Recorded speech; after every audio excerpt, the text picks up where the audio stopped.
Hello friends, আজকে আমি মজাদার আলুর ভর্তা বানাবো। আপনারা যদি এই ভর্তাটা বানিয়ে খান তাহলে দেখবেন মিনিটের মধ্যে প্লেটের ভাত উধাও হয়ে যাবে। খেতে এত বেশি টেস্টি।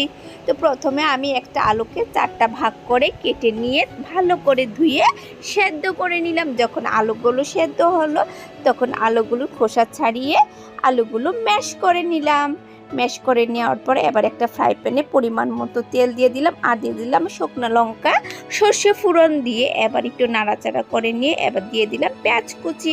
পেঁয়াজটাকে একটু ভেজে এবার দিয়ে দেব কাঁচা লঙ্কা কুচি দিয়ে আর দিয়ে দেব কারি পাতা দিয়ে একটু নাড়াচাড়া করে নেব। নাড়াচাড়া করে নিয়ে এবার দিয়ে দেব স্বাদ মতো নুন আর দিয়ে দেব হলুদ গুঁড়ো দিয়ে একটু সবগুলো একসাথে মিশিয়ে একটু লাল লাল করে ভেজে নেব।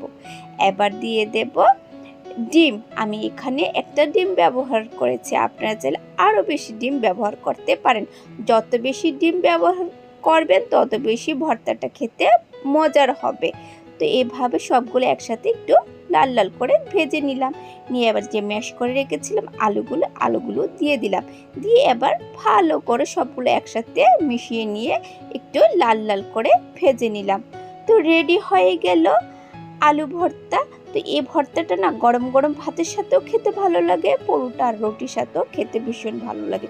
আপনারা একবার হলো ট্রাই করে দেখবেন, খেতে অনেক বেশি টেস্টি। যদি আমার এই ভিডিওটা আপনাদের ভালো লাগে, ভিডিওটাকে একটা লাইক করে দেবেন, শেয়ার করে দেবেন।